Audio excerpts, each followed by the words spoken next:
Hello all! ఇవాల్టి వీడియోలో మీ అందరికీ నచ్చే కేఎఫ్‌సి చికెన్ మీలో ఎంతమందికి ఇష్టమో, మా ఇంట్లో అందరికీ చాలా చాలా ఇష్టం. సో, ఈ రెసిపీని న్యూ ఇయర్ స్పెషల్‌గా అప్‌లోడ్ చేస్తున్నాను. టేస్ట్ అయితే చాలా బాగుంటుంది. డెఫినెట్‌గా ట్రై చేయండి. మీలో ఎంతమందికి ఈ రెసిపీ ఇంతకుముందు ట్రై చేశారు? నాకు తెలిసి టేస్ట్ వస్తే స్ట్రెచ్చర్ రాదు. స్ట్రెచ్చర్ వస్తే టేస్ట్ రాదు. నేను చూపించిన విధంగా కొలతలు, ఇంగ్రీడియెంట్స్ ఫాలో అయిపోండి. కేఎఫ్‌సి చికెన్ బయట కొనే అవసరం ఉండదు. ఎప్పుడు కావాలంటే అప్పుడు ఇంట్లోనే ట్రై చేయండి. ఫ్యామిలీ మొత్తం బాగా ఎంజాయ్ చేస్తారు. వీడియోలోకెళ్ళే ముందు సబ్స్క్రైబ్ చేసుకోండి. ముందుగా నేను హాఫ్ కిలో ఫ్రెష్ చికెన్ తీసుకున్నాను. ఇలాంటి లెగ్ పీస్ తీసుకోవాలి. వీటిని ఇలా ఘాట్లు పెట్టుకోవాలి. ఇలా ఘాట్లు పెట్టుకోవడం వల్ల మసాలా అంతా లోపలి దాకా పట్టేసుకుంటుంది. ఇందులో తగినంత సాల్ట్, ఒక నిమ్మకాయ రసం వేసుకోవాలి. నిమ్మకాయ లేకపోతే వెనిగర్ అయినా వేసుకోవచ్చు. 2 టేబుల్ స్పూన్ అంతా ఫ్రెష్‌గా అల్లం వెల్లుల్లి పేస్ట్ వేసుకోండి. మంచి ఫ్లేవర్ ఉంటుంది ఫ్రెష్‌గా వేసుకోవడం వల్ల. 1 table spoon pepper powder, 1 table spoon soya sauce వేసుకోవాలి. తినే కారాన్ని బట్టి చిల్లీ పౌడర్ వేసుకోవాలి. నాన్ వెజ్ ఎప్పుడైనా కానీ స్పైసీగా ఉంటేనే చాలా బాగుంటుంది. ఈ మసాలా అంతా బాగా కలుపుకోవాలి. ముక్కకి బాగా పట్టేటట్టు ఒక 5-10 నిమిషాలు చికెన్‌కి మసాజ్ చేసుకోవాలి. మనం చికెన్ ఘాట్లు పెట్టి ఉంటాం కాబట్టి ఆ ఘాట్లకి ఈ మసాలా బాగా పట్టేటట్టు చూసుకోవాలి. ఇలా కలుపుకోవడం వల్ల చికెన్‌కి మసాలా లోపలి దాకా బాగా పట్టేసుకుంటుంది. ఇలా కలుపుకున్న చికెన్‌కి మూత పెట్టేసి 20 నిమిషాలు రెస్ట్ ఇవ్వండి. 20 నిమిషాల తర్వాత ఇలా అవుతుంది. వీటిని పక్కన పెట్టేసుకొని, ఇలా లోతుగా ఉండే ప్లేట్ తీసుకొని ఇందులో 200 గ్రాముల మైదా పిండి వేసుకోవాలి. వేస్ట్ అయినా పర్వాలేదు కానీ కొద్దిగా తక్కువైతే ఆ టేస్ట్ స్ట్రెచ్చర్ రాదు. 100 గ్రాముల కార్న్ ఫ్లోర్ వేసుకోవాలి. ఇందులో తగినంత సాల్ట్,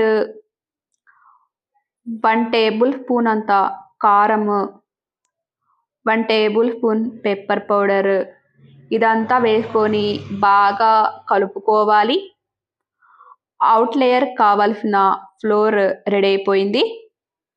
ఇక చికెన్ మ్యాగ్నేట్ చేసుకుందాం.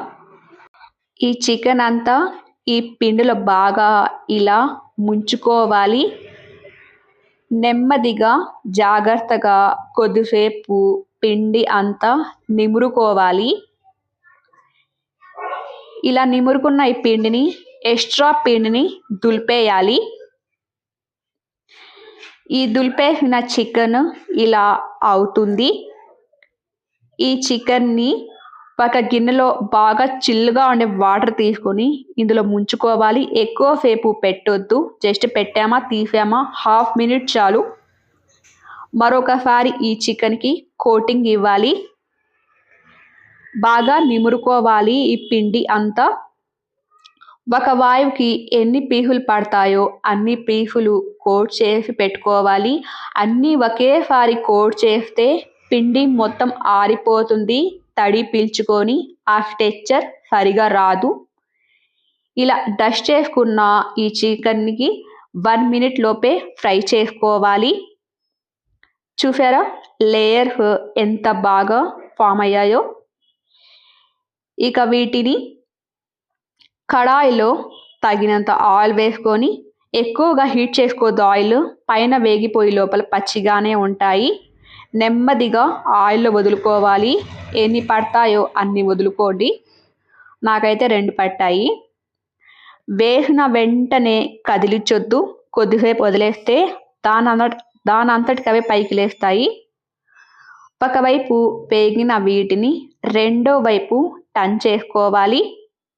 ఈ చికెన్ వేగేలోపు రెండో వాయువుకి చికెన్ రెడీ చేసుకోవాలి. ఈ చికెన్ వేగడానికి మంట మీడియం ఫ్లేమ్‌లో పెట్టుకొని మంచి ఇలా గోల్డెన్ కలర్ వచ్చేదాకా వేయించుకోవాలి. ఇలా వేగిన చికెన్‌ని బయటకి తీసేసి పక్కన పెట్టుకోవాలి.